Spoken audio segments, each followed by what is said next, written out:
So today our speaker is Dr. Hernán Larralde. He did his doctoral degree from Boston University with Huygens Stanley and get his degree in 1993. Then he went to Cambridge to work with Robin Ball and he was there for 3 years. So then he came back to Cuernavaca and started working in Instituto de Ciencias Físicas UNAM from 1996. He is professor investigator titular C. He is for long time in SNE level 3. Okay, as a personal note, he's a very fun-loving person as I know him.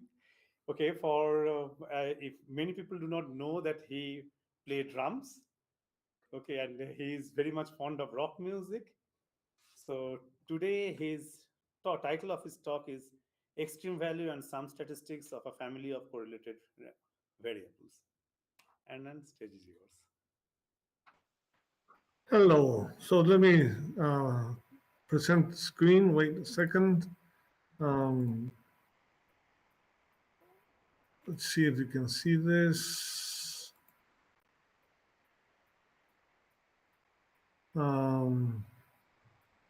Let's see. Well, presentación. Okay, can you see this? Can everybody see this? Yes, we can see. Yes. And you hear me all right? Yes. Okay, great. So, good afternoon to all of you. First of all, I would like to thank Soham for inviting me to give this seminar. I really wanted to go to Cuernavaca and give the talk in person, but unfortunately, due to a series of circumstances, which I guess are common to all of us, teaching and the like, I was unable to go this time. So we must have this talk online. That's the only way. But I do hope I soon have the chance to visit you live there. And well, thank you all for being here, those that are here. As Soham said, my name is Hernán Larralde, and I work at Instituto de Ciencias Físicas of UNAM in Cuernavaca, which is where Soham and I met some years ago. And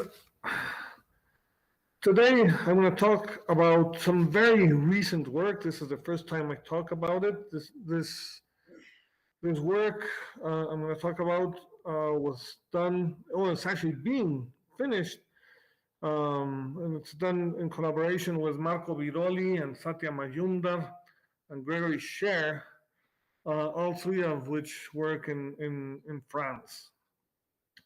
The title of the talk, as I'm sure you all can gathered by seeing it on screen, is Extreme Value and Some Statistics of a Family of Correlated Variables. And I'm going to confess, it's a bad idea to tell you this from the beginning, but it's better that you be warned that this subject is rather mathematically inclined. So, since I'm aware that most people don't like math seminars, I'll try to make it as light as possible. And finally, before I begin the talk, I also want to tell you that my English is rather rusty. I haven't spoken in English in a long time, but Soham told me I had to speak in English. My Spanish is rusty too, but okay, that doesn't matter.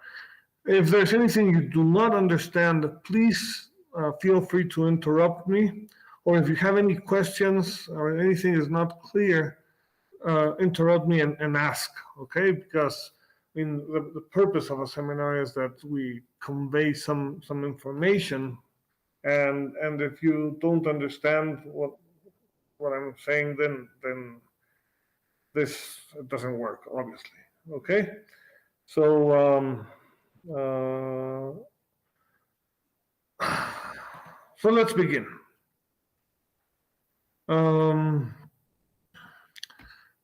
First, as I'm sure you all know, there exist some spectacular universal results that describe statistical properties involving independently, identically distributed variables. I'm sure you all know this. For example, perhaps the most famous of all is the central limit theorem, which describes the statistics of the sum of n independent, identically distributed random variables. And this theorem talks about the statistics of this sum in the limit of a large number of variables. Perhaps a little bit less well known, but certainly almost as spectacular, is what is called the Fisher-Tippett-Gnedenko theorem. I'm not sure how Gnedenko is properly pronounced, but I'll just say Gnedenko, which refers to the statistics of the extreme values of independently identically distributed variables. Again, in the limit of a large collection of a large number of such variables. So I'll be a little bit more precise. I'm sure most of you know this very well, but if one has a set of n independent, identically distributed variables drawn from a common distribution, which I'll call phi of x, characterized by a mean mu and a variance sigma square, then if we define said as the sum of these variables, then this variable said is distributed as a Gaussian. The distribution of the sum tends to a Gaussian distribution in the limit when we have a very large number of variables. And of course, this theorem can be generalized in several ways, can be weakened, the conditions, etc. Perhaps the most famous generalization of the central limit theorem is due to Paul-Levy, and refers to a case where this common distribution decays a power law, then depending on the value of this power, the mean and variance may not exist, in which case the sum of these variables obviously cannot be a Gaussian, but rather it tends to a Levy alpha stable distribution, which also has a power law decay. The other theorem I mentioned is called the Fisher-Tippett-Gnedenko theorem, and basically it refers to the case in which you again have a set x1 to xn random variables that are independent, identically distributed, again drawn from a common distribution with characterized by this cumulative distribution function f of x. And if we define a new variable y as the maximum value of this set, okay, so that's why it's called an extreme value statistics. If you have the set, these numbers will vary, and of course you may be interested in getting the largest or smallest, doesn't matter, value of this set. Then the theorem says that if there exist two sequences, alpha A of n and B of n, such that the cumulative distribution function of the variable y satisfies this equation, that in the limit in which n goes to infinity, the cumulative distribution function of an plus bn said, when said is another random variable, is independent of n. You see, this g of n is independent of n. This is the point of choosing these sequences, right? Then this g of z can only be of three types. There are only three distributions for for the maximum value, which is that G of Z is a Gumbel distribution, or a Fréchet distribution, or a Weibull distribution. So, in the same sense um, as the what is it? Central limit theorem. Well, of all, independently of all the many possible distributions these x can have, right? When you have a large number of them, the distribution of their maxima falls into one of these three distributions. Let me be more precise again. So, if these variables are actually drawn from a common distribution phi of x, which decays as a power law, which whatever power you have here, and it decays as a power law for large x. That's all that matters, because when you have many particles, then the maximum value of them is also very large. Then the cumulative or the maximum value of this distribution is a stretch exponential, always. The cumulative distribution, the cumulative distribution is given by a stretch exponential, which is called a Fréchet.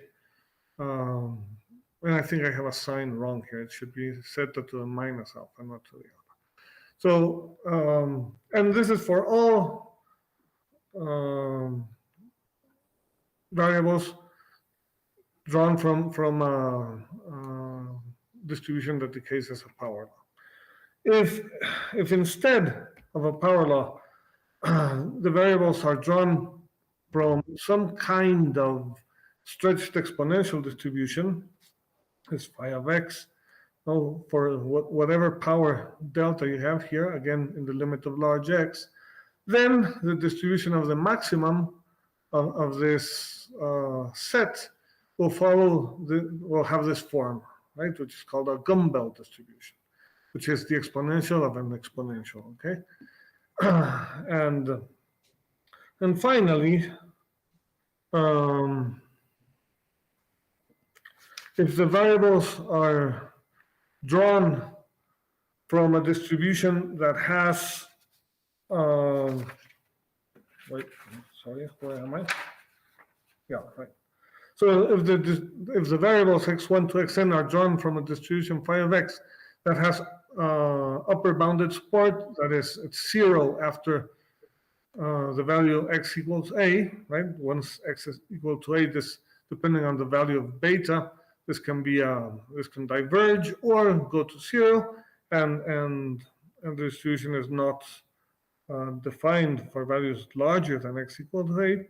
Then it turns out that the distribution of the maximum of these variables is what is known as a Weibull distribution, which is given by this formula here, where Z is negative, because it's only, Z is defined as x minus a, where a is larger than x. Okay, so these are the three distributions. All extreme value statistics are described as one of these three variables. These are results of an incredibly universal nature. Okay,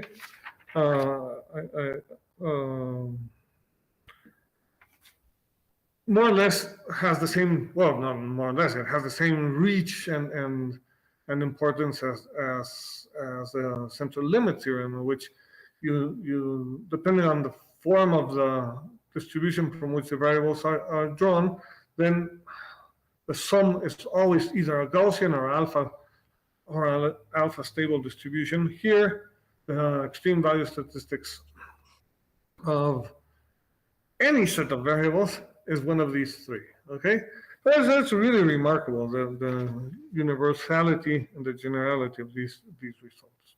So the question now, of course, is, well, what happens when you have correlated random variables, when your variables are no longer independent? So, for instance, we can consider a set random variables x1 to n, whose correlation function decays over a certain correlation length, right? So for example, exponentially, one can define a correlation function between the variables I and j, right? Given by this formula here, which we all know from high school or before that, and this function may decay as a well, no, this quantity, this statistics may decay as a function of the distance between the variables xi and xj, say like a power law, like an exponential. In this case, Satya likes calling these variables weakly correlated because they're not very different from the uncorrelated. Huh? The idea is that if two of these variables are separated or over a length scale z much greater than the correlation length, then those two variables are essentially uncorrelated, right? This correlation function basically vanishes for values much larger than the correlation length. And the idea is that we can divide the whole set of n variables into n prime blocks. Each of these blocks contain variables that are uncorrelated from one block to another. That's that intuitively, or that's the whole idea to describe these weakly correlated random variables. So once you divide a system into independent blocks, and for example, if we denote y as the maximum value of the variables x within, that should be a smaller case I. If we denote yi as the maximum value of the x variables inside block I, then it's relatively obvious that the maximum over the whole set of variables is actually equal to the maximum over the y's. But these y's are now independent. That's the whole point of making the blocks. So if the y's are independent, then the distribution of the maximum of the y's is given by the Weibull or the Fréchet or the Gumbel distribution, once again. So we expect that in the case of weakly correlated random variables, in the limit of large enough n's, we always have, we again recover the universal extreme value statistics of independent variables.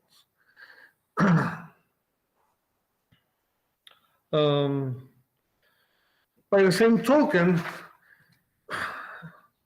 if let's see where I'm at. Right. See, token, if I define Si as the sum of the variables inside a block, right? We again take our complete list of variables, we make blocks of these, and then add the variables within each block, then the total sum of the variables is equal to the sum of the s's, of course, because these are the sums of the variables in a block, and we add all those sums, and this is the same as the sum of the complete sequence of weakly correlated variables. But again, as before, if these blocks are large enough, they basically contain uncorrelated data. So these sums, these Si, are essentially independent variables, and that implies that the distribution of their sum is once again a Gaussian. So even though the variables inside the block may be strongly correlated, the sums of different blocks are essentially uncorrelated. So once again, we expect that the sum of the complete sequence of variables is well described by a Gaussian or an alpha stable distribution, depending on the properties of the distribution that describes these variables, right? And a typical example of this would be a correlated random walk, which is the sum of correlated noise, right? Correlated steps, but in the long run, it gives rise to a Gaussian process and a normal diffusion, even though it is correlated. Yeah, it is the result of a sum of correlated random variables. Okay, so weakly correlated variables are not much different. At least they all fall within the statistical distributions that describe the independent variables, the same. Okay, so where am I?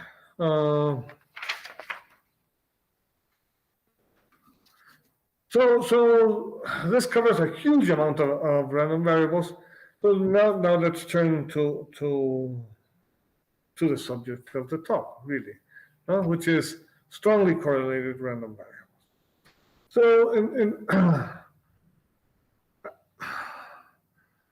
in contrast to the case of the weakly correlated random variables, strongly correlated variables have correlations that prevail over the whole set of variables, right? So these correlations do not decay, or at least do not decay fast enough with distance, and there is no way in which dividing these variables into uncorrelated blocks is going to work. So this trick, or this renormalization trick, that worked for weakly correlated random variables doesn't work for the correlated case. So what happens now? The fact is there is no general theory for the statistics of these kind of variables. No, we have no idea how to describe in general the extreme value statistics or the sum statistics of the variables. And the idea is that in the absence of a general theory, what one has to do is to try to study different or as many exactly solvable cases that one can find in the hope of gaining some general insight as to how to describe them. And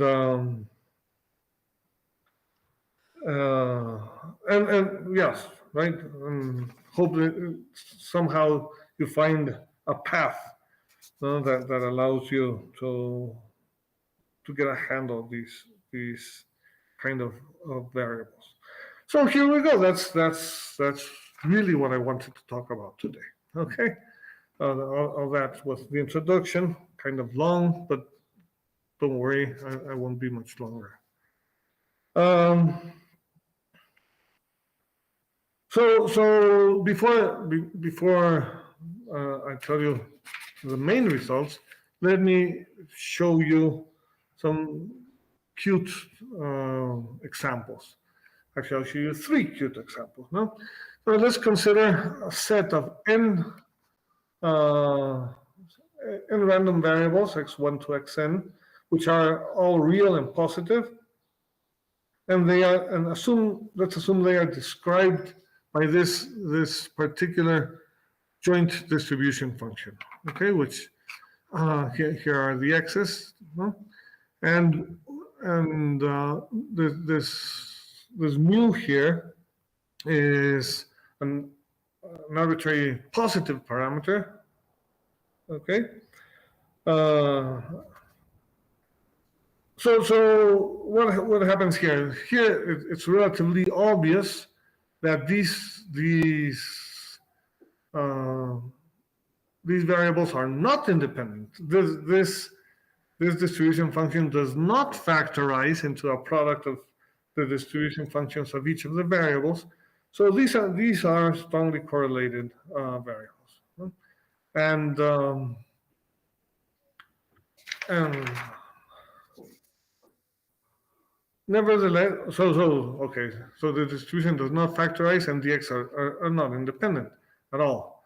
However, it turns out that in spite of it ugly looking distribution, it turns out that if we want to calculate the distribution of the maximum of these strongly correlated variables, then it is actually rather easy, turns out to be rather easy to show that the cumulative distribution for the maximum in the limit of large number of variables is asymptotic to this expression here, where gamma is the gamma function, mu is this parameter, and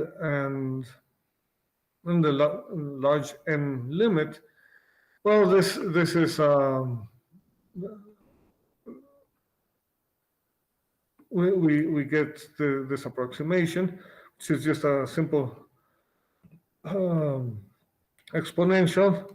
It goes like 1 over s, and this is sort of similar to the Fréchet distribution we saw that describes certain kinds of independent random variables. Although the scaling function here is very different from what we obtain in Fréchet, the functional form is of the Fréchet family. So this is rather strange that one can actually solve this case very easily, but not only for the maximum. If instead of the maximum we were interested in the minimum, the distribution of the minimum value of these n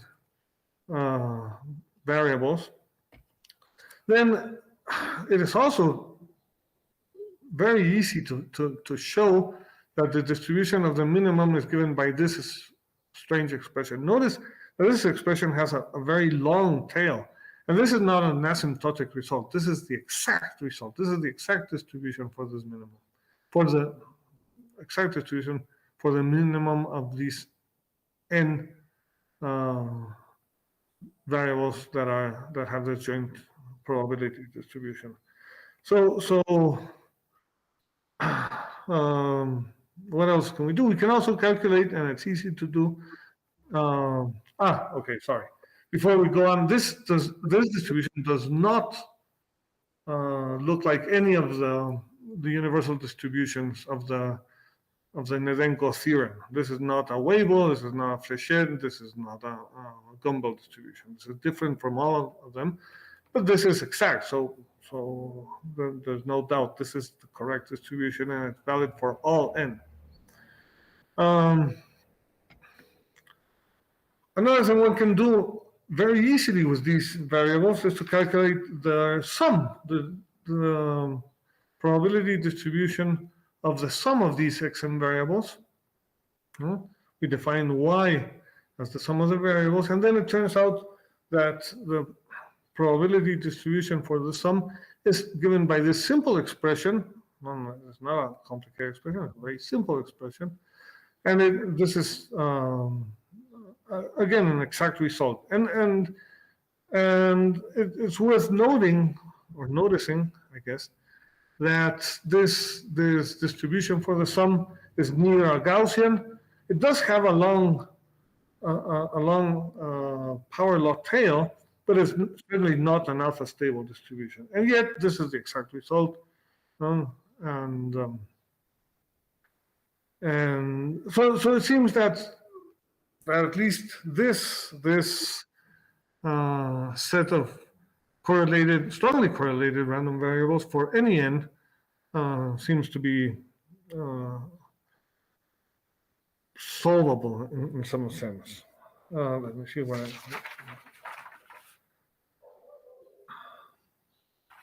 in a similar fashion, and we consider this really strange looking distribution, which is It's expressed here that the joint, these should be capital X's, I'm sorry.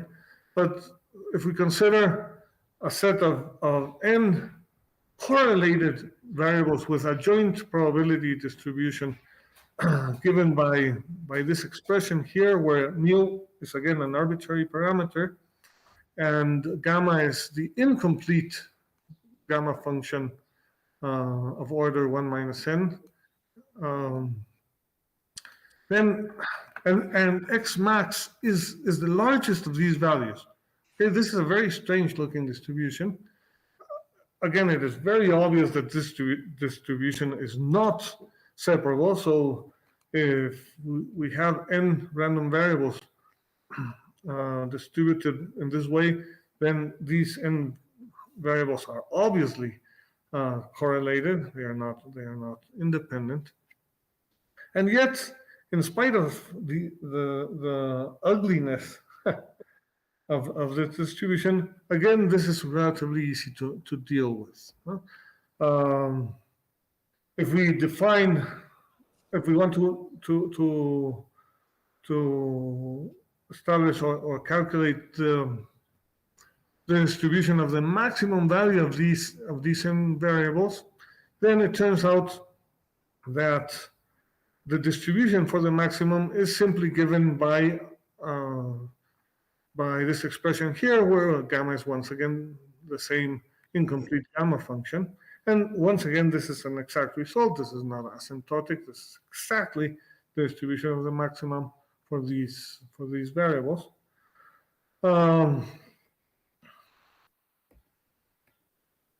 If instead of the maximum one wants to calculate the minimum of these variables, then one can again easily convince oneself that the distribution of the minimum asymptotically for large n is given by this expression here, where k naught is the modified Bessel function of order 0, and n is the number of particles.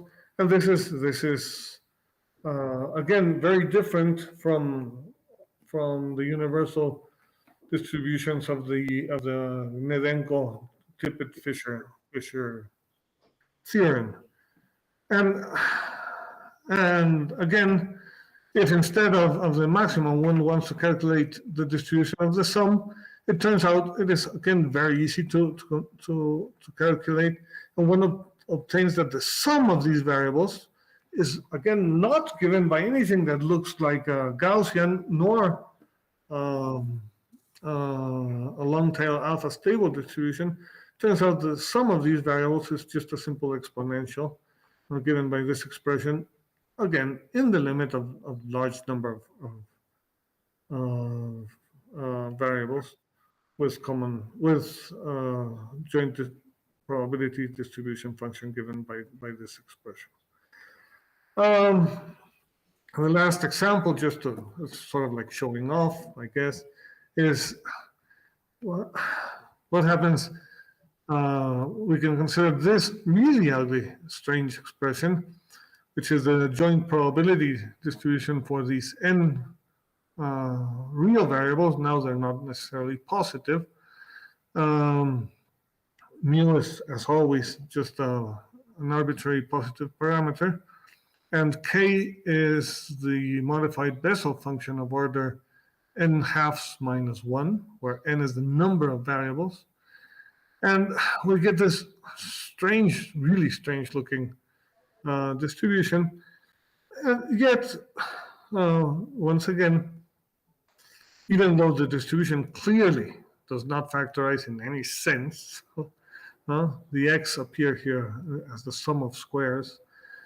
But if one wants to calculate the distribution of the maximum of these variables, then it is very easy to do. And it turns out that the cumulative distribution of this maximum is given by this expression here, which again, as well, it kind of looks like one of the stretched exponentials from before, but once again with a very strange looking scaling constant, this log 2n. And if one is interested in the minimum value, well, just noting that these are, this is a symmetric in x and minus x, then the minima is the distribution of the minima is closely related to the same expression here. Okay, so there has to be something very fishy about these three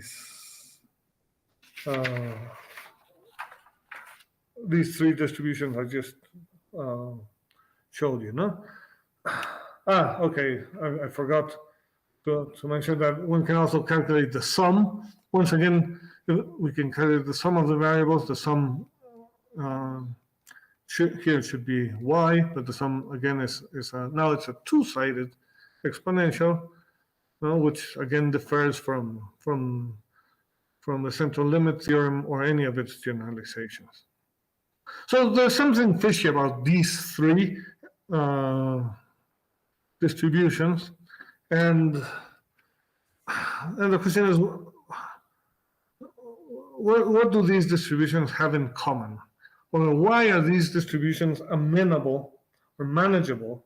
Why can I calculate the statistics of these strongly correlated distributions? What's special about them? Okay, so what's special about them is that these are three instances of a family of distributions which are called conditionally independent random variables. And the whole idea is that if these are random variables that if you fix a parameter lambda, which might not even be a physical parameter, it might be just what is called an epistemic parameter or a latent parameter. But if you fix this, define this parameter in such a way that if you fix it, then the variables are independent, and thus the distribution conditioned on the value of lambda really is just the product of the conditional distributions. Then if we take the marginal over lambda, which is, we assume now that lambda here is itself a random variable distributed with a distribution described by phi of lambda. So if we take the marginal of this expression over the lambda, what we get is, in general, not always, but what we get in general is a non-separable joint probability distribution for the x's.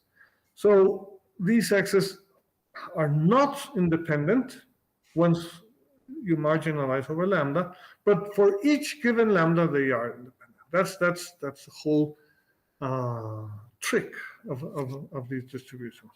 So in particular, in particular, we have that if these conditional distributions are just simple exponentials, and the rates of these exponentials are themselves exponentially distributed, then the joint distribution function, once marginalized over lambda, is the first distribution I showed you. Okay, so this is very simple. These are random variables, exponentially distributed random variables with exponentially distributed rates lambda, and that gives this distribution, which is now a strongly correlated, non-separable distribution. Okay, so that's the origin of this distribution. It turns out that the second distribution I showed you is also very simple. The idea is that the conditional distributions px given lambda are just uniform distributions in an interval from 0 to lambda. That's it.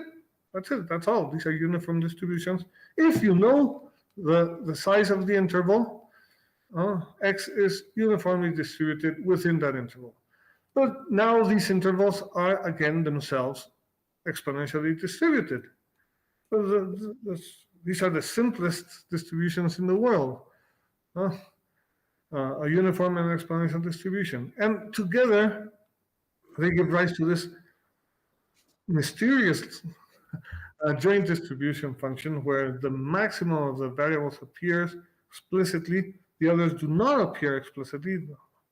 And but since it has this form, the statistics of the variables described by this joint probability distribution is very simply derived from this conditional probability distribution. And finally, the third distribution that had the Bessel function is again very simple. What we have here is that the conditional probability distributions appearing in this integral are Gaussians. They're just simple Gaussians, symmetric, nice Gaussians, and their variance, I'm assuming that their variance here is now exponentially distributed. So these are the three like undergrad distributions everybody must know, which is the exponential distribution, the uniform distribution, and the Gaussian distribution. And they have parameters that are simply exponentially distributed. And that's it. That's it. If you consider this case, you recover a joint probability distribution P of x1 to P of xn given by this somewhat outrageously looking joint probability distribution. And it's clear that these functions, these variables, once marginalized, are not independent. Okay. However, they are easy to deal with because they come from this simple form. So one can find now or try to find the general results that describe conditionally independent random variables. And I want to emphasize the fact that this is a huge family. We can put here any p we want, whatever conditional distribution we want to put here, and what dependent on one parameter, and whatever distribution of that parameter. So these can be exponentials and exponentials, Gaussians and Gaussians, uniform and Gaussian. Whatever you want, you can put there. Okay. So we would like to know if whether we can make general descriptions of say the extreme value statistics for these kind of variables, or the sum statistics of these kind of variables, etc. So let me begin with, I promise I won't show you the calculations. They are very ugly and long. And I said I would try to make this kind of light, which I guess I failed already, but okay, we're close to the end, so hang on. If these conditional distributions have this form which falls within the kind of distributions that give rise to a Gumbel extreme value statistic, a Gumbel distribution, the parameter lambda can appear in many parts. It can appear in the normalization constant. It can appear in the powers of a prefactor. It can appear in the rate of the exponential, and it can appear in the exponent of this stretched exponential. All these places are a place in which this latent parameter lambda can appear, this epistemic parameter can appear. So if we choose, if we have these kind of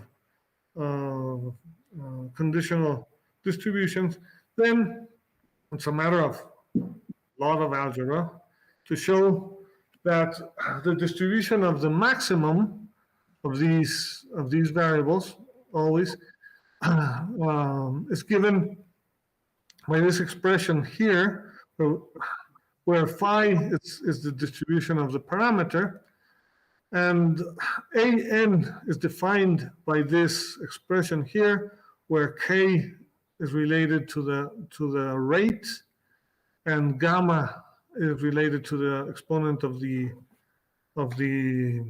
stretch exponential. The other places in where lambda appears are irrelevant. This a lambda and alpha lambda are irrelevant. And the lambda stars are the values, are the zeros of this equation. Well, you put this in here, you find the number of zeros that appear, and you evaluate. These zeros obviously depend on s, which is the variable here. So if you find these zeros, you put them in here. The sum of these terms will give you the distribution of the maximum of these variables if the conditional probability distributions are given by an expression of this form. If instead the conditional distributions have the form that leads to Fréchet distributions, this is the behavior of the distributions p of x, which would lead to a Fréchet distribution as x goes to infinity. And now the epistemic parameter lambda is either in the normalization or in the exponent. Then again, a lot of algebra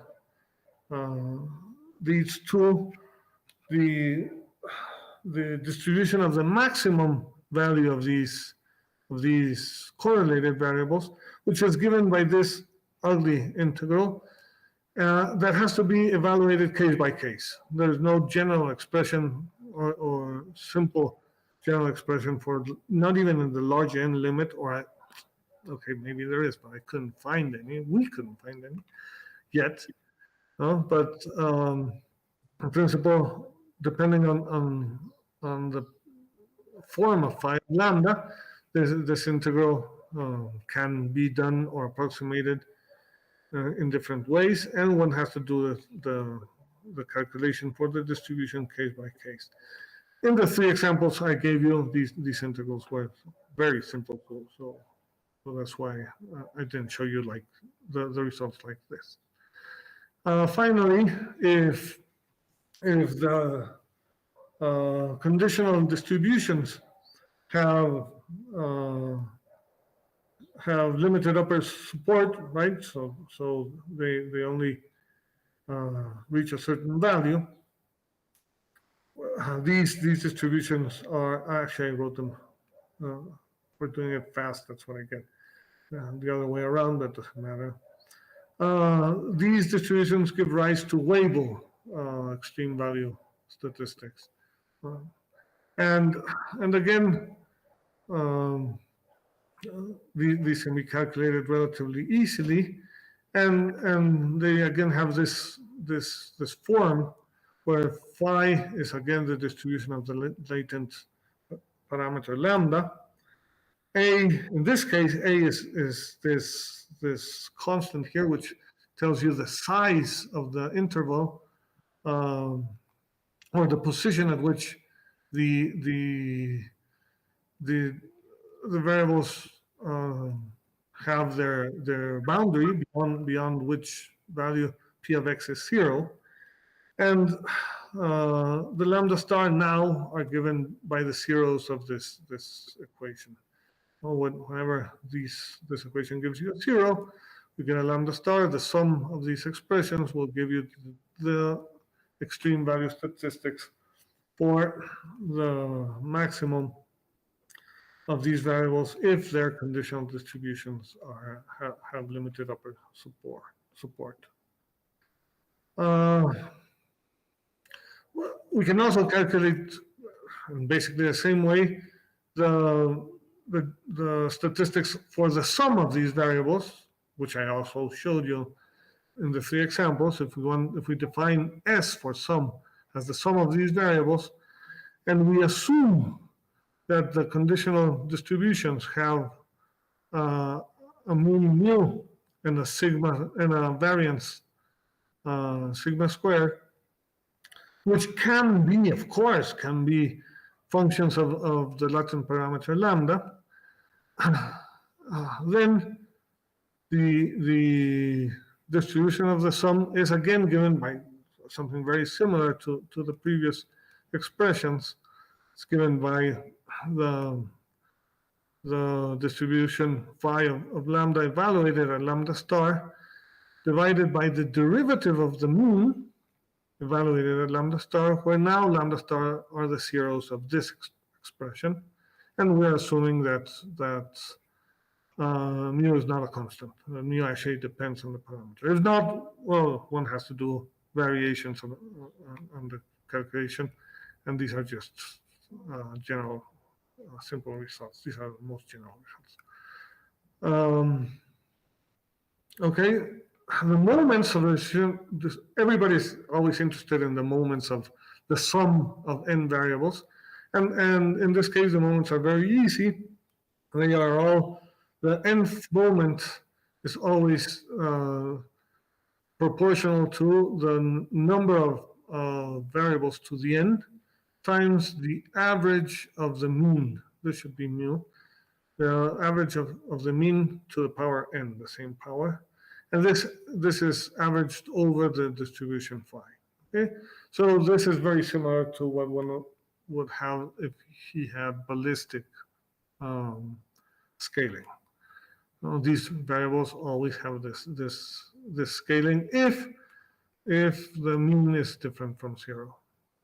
If instead, if the mean mu is equal to 0, then once again the distribution of the sum has to be evaluated case by case. It is given by this integral, and depending on the specific form of the distribution phi of lambda, this integral will be more or less easy to do. Now the case. Hernán, can you hear me? Yes. Can you hear me? Can you just wait a minute, please? Yes. What's the matter? We have a power problem here. Ah. It's a cable, right? It's the cable, the HDMI cable. Yeah, I think so. Because I can get another cable. I don't know. Can you try? Can you bring it? Yes, now it's fine. It's fine. Yeah, we are fine. Yes. Yes. I'm almost finished anyway. Yeah, now we can see and hear you again. Okay. So what I was just giving the results for the case in which the conditional distributions have 0 mean, in which case the results I presented above, these don't work, and instead the distribution of the sum is given by this integral here, and this integral has to be evaluated case by case, and integrals will be more or less easy depending on the specific form of the distribution phi. And in this case, the moments, well, the odd moments are 0 because the asymptotically the distribution is symmetric in S, and the even moments are given by this expression where now the coefficients are the mean, or the average of, or proportional to the average value of the variance averaged over the distribution phi, and they now have diffusive scaling, right? The 2nth power of the sum scales like the nth power of the number of terms. So these and this is again completely general, and this is the origin of the results I showed you a few minutes ago. So, and I'm closing on 50 minutes, so let's go jump to the conclusions before everybody falls asleep. The fact is that these conditionally independent random variables, even though they are strongly correlated, they turn out to be a very simple generalization of independent identically distributed variables, and can be treated basically by the same techniques and tools that one uses for the IID variables. Not only that, but these variables give rise to a huge family of correlated random variables, all of them easily treatable by the same techniques. So instead of finding one or two examples, this family gives you hundreds or thousands of different sets of strongly correlated random variables, which one can analyze with relative ease. These kind of something I didn't mention in the beginning is that these kind of conditionally independent random variables appear in many situations. They appear naturally when one takes samples over various different kinds of environments, right? For example, if you want to check the number of bees in summer or in winter, they'll be different, and you'll have statistics that are conditioned on, for example, the weather, or if you're interested in, for example, wealth distribution as a function of age, and then you have an age distribution, then the distribution of wealth will be, of course it will be, conditionally independent random variable. And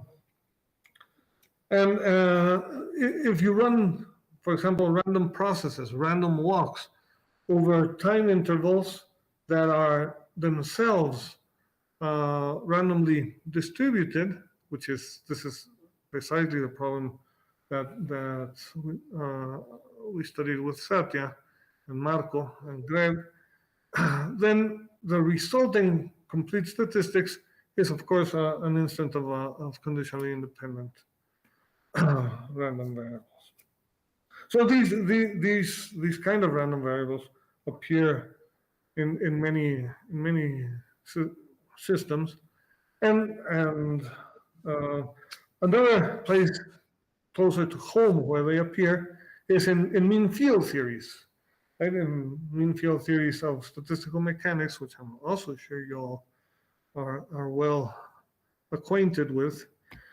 For example, a simple example would be this Boltzmann distribution for mean field magnetic system, where we have this joint probability distribution for the spins Si and Sj from with I going from 1 to n, and the S's taking values, say, from minus nu to nu. This is just to land the example.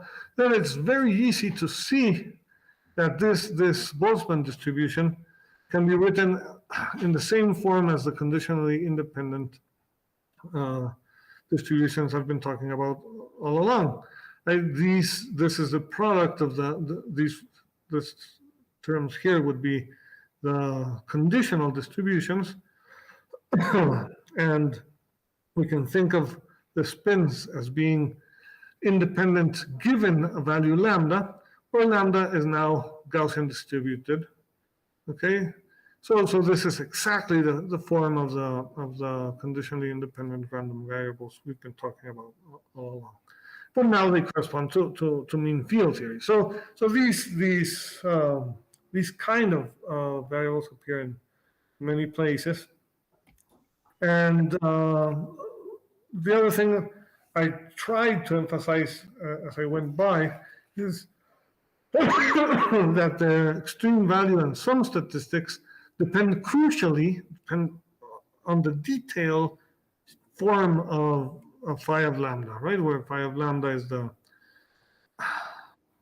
phi of lambda is the distribution of the uh, latent parameter.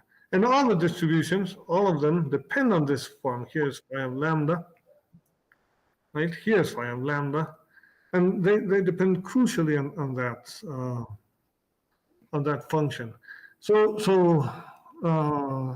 the bad news then is, of course, that there is no simple asymptotic universal distributions, right? If the distributions if I can change them just by changing how I distribute the latent parameter lambda, then I can get one distribution or another. I can get Fresh. I can get whatever, just not whatever, but many distributions easily. And it appears that there are no simple asymptotic universal distributions as there are in truly independent random variables or weakly correlated random variables.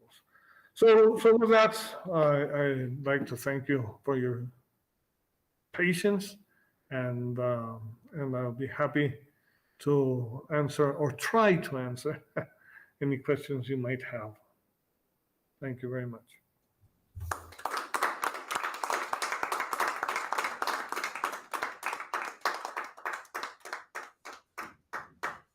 Thank you, Hernán. So now we will take a few questions if there is any. So is there any questions?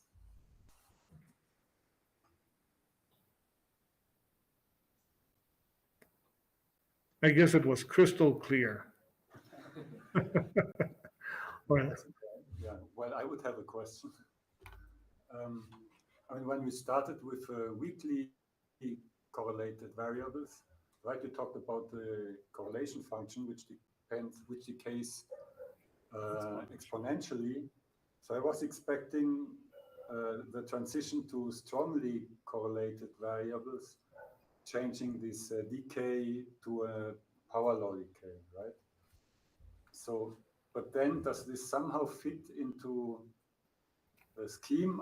I think maybe not directly, but then might be mean field some link, or are you thinking in this direction? yes, actually, you're right. We went from like weakly to very strongly correlated.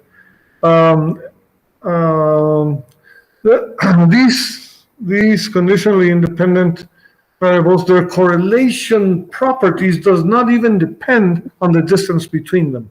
So you could think of them as non-decaying correlations. They are all equally correlated, independent of the distance between the variables. So in that sense, that's what I meant by very strongly correlated.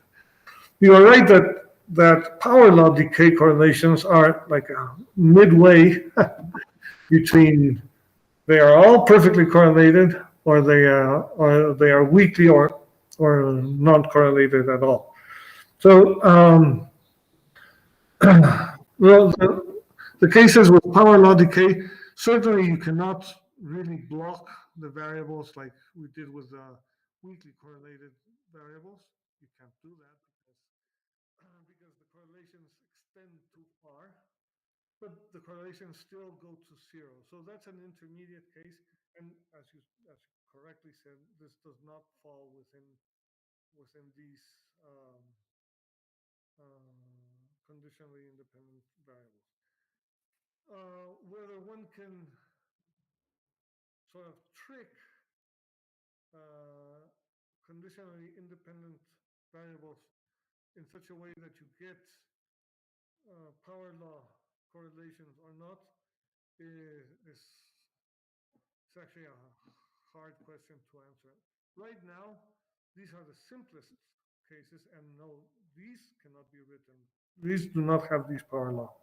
They and cannot. There's no simple modification that will give you a power law. So this is the opposite. The extreme cases. The extreme cases are usually simple. This is the other extreme, the very strongly correlated case. Yes, yes. Maybe, well, then maybe a related question, right? The last example was this spin chain. Yes. I think the spins are interacting, well, neighboring spins are interacting. No. Or what was this new? Because Right. I cheated, of course. I did it very quickly so nobody would see. That's not true. Let's see, where is it?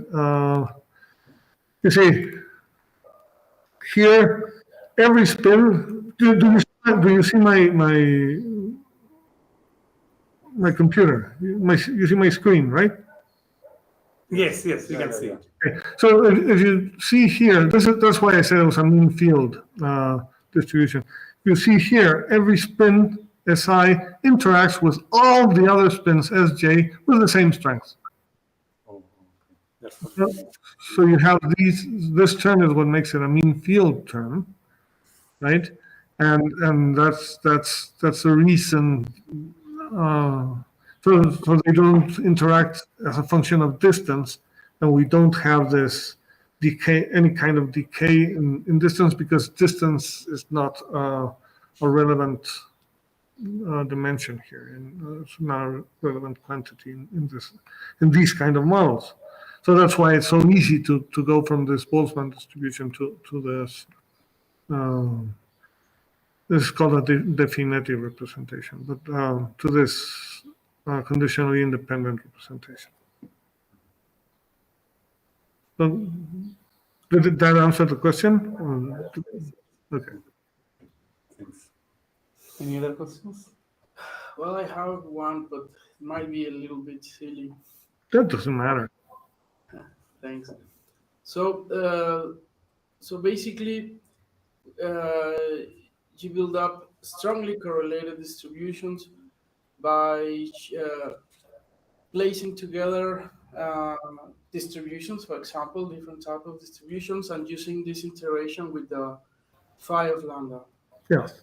But now, the other way around, for example, suppose that you encounter yourself with a statistical event that is strongly correlated, and then you want to see if you can put that the other way around, find this phi of lambda to do all the statistics of the. No. Okay. So that's not a silly question at all. That's an extremely hard question, and that's why we went this way. That's an extremely hard question, and that's the subject matter of one of those unappreciated theorems which physicists, very few physicists know about, and I just learned about it, which is called the Definetti theorem. And what the Definetti theorem says is that if you have a set of random variables that are interchangeable, so you have a set of variables that are correlated, but that the distribution, if you exchange any two of them, or any two of them, if the distribution does not vary, okay, and that you can do this for any number of variables. This is called, so if you can exchange them, they're called exchangeable. And if you can do this, they are exchangeable for any number of variables, then they can be represented in this way. And the representation is unique, which is fantastic. But the proof of that is extremely horrible. There are easy proofs for simple variables like Boolean variables. One can more or less do, but they have been extended to variables in very complicated spaces. So the theorem is that if you have a set of infinitely extendable exchangeable variables, then they can always be written this way. But not even the Definetti theorem will tell you what the distribution of lambda and the conditional distributions are. It's just an existence theorem, and it can be very hard to figure out what are the correct distributions. Actually, one of the uses of these results is that one can perhaps get an idea of what the phi's are here, right? If you can, if you can measure, for example, the distribution of the sum, then you might have an idea of what these phi's, these phi functions are from these kind of results. But that is not easy, and so there's still a long way to go. So the question is actually not silly at all. It's very, very complicated, and on purpose I didn't talk about the Finetti theorem and things like that, because it's out of my league, certainly. Okay, thank you. You're welcome. Is there any other questions? Okay. Okay, so if there is no other question, I just have one question. So Better be easy. maybe stupid, I don't know. So you took this conditionally random variable, okay, conditionally correlated random variable, and now you give a different form of this phi lambda. But what if the phi lambda is power law? Is it still trackable? Yes. The thing is, yes, the answer to that question is certainly you can put in here any distribution. The thing is that when one uses power laws, it's usually one says that, well, you have a distribution that has a power law tail. And that's important when it's only the properties of the tail that are relevant to your problem. This is common, say, in, for example, in Levy walks and things like that. You get the super diffusion because of the behavior of the tail of the jump distribution. But in this case, the phi of lambda, you need the whole expression of the phi of lambda. So it's not only the tail. And so if you have like a pure power law with a cutoff, then you'll get one result. But if you have a different expression, it's the complete form, not only the asymptotic behavior of the tail that plays a role in the final results. Some cases it might be enough to consider just the tail, but in general, it's the complete form of the phi of lambda, which plays a role, and that's why focusing on just power law decaying functions will not will not give any kind of general result either. The same way as exponentials didn't work either. I mean, didn't give general results in any way. Power laws in general will not give nice universal results either. So that's why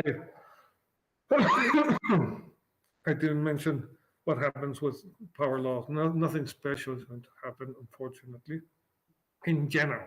Perhaps in particular cases you'll have nice results, but in general, nothing special happens with power laws.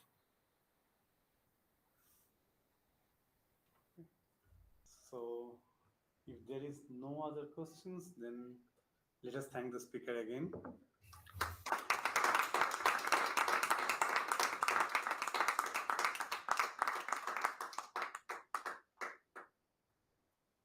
Okay, well, thank you very much. And now it's time for a beer, right?